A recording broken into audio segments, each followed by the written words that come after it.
नमस्कार दोस्तों, वेल्थ पंडित के कमोडिटी सेक्शन में आपका स्वागत है। आज से हम कमोडिटी सेक्शन के जो इंस्ट्रूमेंट्स हैं जैसे कि गोल्ड, सिल्वर, क्रूड ऑयल और बाकी सारे एग्री सेक्टर्स के भी हैं, उन सब पे धीरे धीरे एनालिसिस चालू करेंगे और उनके ट्रेंड एनालिसिस करके आपको एक लेवल्स इन्फॉर्म करेंगे। देखते हैं, आज सबसे पहले गोल्ड के ट्रेंड को देखते हैं कि गोल्ड किस तरफ जा रहा है, उसका पिछला ट्रेंड क्या रहा है, क्या क्या चीज़ें उस पर अफेक्ट कर रही हैं।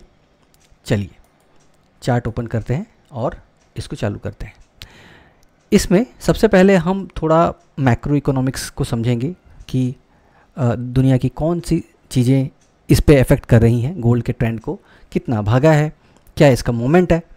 चार्ट में आप देख ही पा रहे होंगे कि हमने चार्ट में एक डिमांड सप्लाई जोन ड्रॉ किया है, सपोर्ट रेजिस्टेंस लेवल भी ड्रॉ किया है, ट्रेंड्स हैं, नीचे मैगनीज वगैरह हैं। तो मोटा मोटा आपको इससे समझ में तो आ ही रहा होगा, बट ठीक है, हम आपको थोड़ा डिटेल में बताएंगे। पहले ज़रा मैक्रो के बारे में समझ लेते हैं। देखिए, गुरुवार को सोना जोरदार तेज़ी से $2236 की नई ऊंचाई तक पहुंचा। मोटा मोटा मार्च में ये 190 पॉइंट के आसपास का, जो कि 3 वर्ष का सबसे ऊपर का उछाल था, उस पे पहुंचा। मार्केट में जनरली जो एनालिस्ट्स हैं वो जो सोने के इस उछाल को कैसे देख रहे हैं कि वो बेसिकली जो फेडरल रिज़र्व है यूएस में, जो सेंट्रल बैंक है, उन्होंने ऑलरेडी एक सिंबल और या फिर उन्होंने ऑलरेडी एक बताया हुआ है कि रेट कट कर सकते हैं। रेट कट करेंगे तो उसका रिवर्स इफेक्ट सोने पे पड़ता है, जिसमें कि मांग बढ़ती है मतलब डिमांड बढ़ता है। डिमांड बढ़ेगा तो उसका प्राइस बढ़ेगा। ये डिमांड सप्लाई का रिलेशन है। अब निवेशक जो हैं वर्ल्ड ओवर में इन्वेस्टर्स हैं, निवेशक हैं, वो जून में फेडरल रिजर्व के तरफ से कुछ ना कुछ कटौती की जाएंगी, ऐसी उम्मीद कर रहे हैं। अब इसमें इसलिए ये एक प्रीएम्प्ट या पहले का एक पूर्वाभास कह सकते हैं, जिसके कारण ये एक उछाल मार रहा है।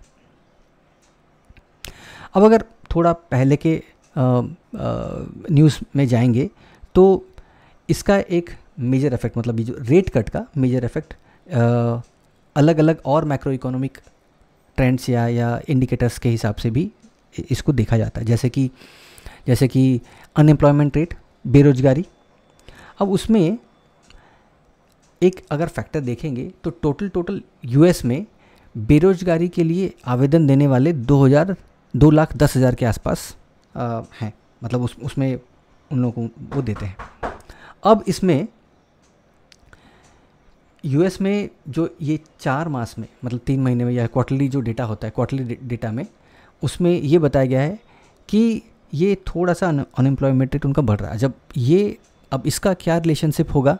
अनएम्प्लॉयमेंट रेट जब बढ़ेगा ना, जनरली ये उसको कंट्रोल करने के लिए मार्केट में कुछ पॉजिटिव चीज़ें लाते हैं, ताकि मार्केट में पॉजिटिव सेंटिमेंट्स आए और चीज़ें, मतलब कैपिटल इन्वेस्टमेंट हो, प्राइवेट जो इन्वेस्टर्स हैं या प्राइवेट कंपनीज़ हैं, वो थोड़ा सा मार्केट में पंपिंग करें, जॉब पंपिंग करें और जॉब्स क्रिएट करें। फिर जॉब्स क्रिएट करेंगे तो बेसिकली फिर उसमें चीज़ों की डिमांड्स बढ़ेंगी, जिसमें सोना एक होगा।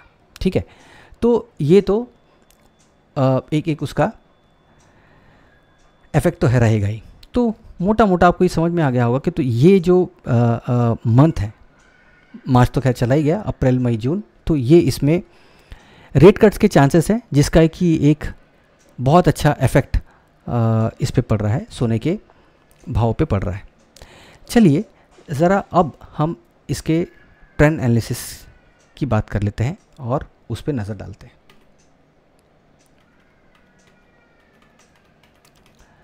चार्ट्स पे नज़र डालते हैं। अब चार्ट्स में आप क्लियरली देख रहे होंगे कि मूविंग एवरेज ऑलरेडी ट्रेंडिंग है और इसी के सपोर्ट से ये ऊपर की ओर जा रहा है। इसने एक ये अपने आवरली चार्ट में अगर आप इस देखेंगे, ये आवरली चार्ट है, इसमें आपको क्लियरली दिखेगा कि ये अपने एक जोन में ब्रेकआउट दिया है।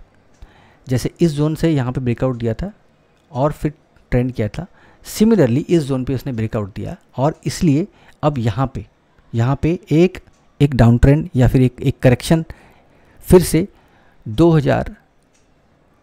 219 के आसपास तक वापस से आएगा ये, क्योंकि इसका ये सपोर्ट जोन है, और वापस से फिर एक फ्लक्चुएट होके एक दो बार अपने प्रीवियस हाइज को टच करके फिर से एक अच्छी रैली देगा। तो ये जो महीना है ना, जो आप ये W देख रहे हैं, ये जो महीना है, या फिर ये जो महीना तो नहीं, मतलब ये जो ड्यूरेशन है, ये ड्यूरेशन क्लियरली ये अपने अप्रैल मई जून का टाइम दिखाता है।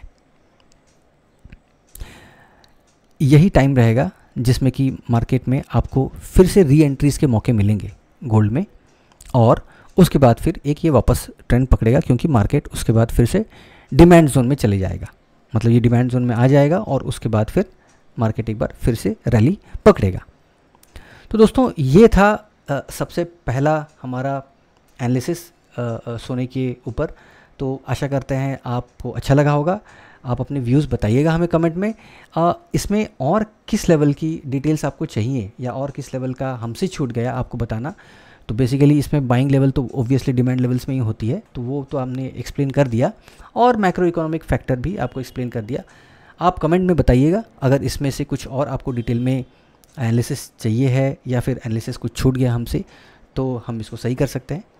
ठीक है, नमस्कार, जय भारत।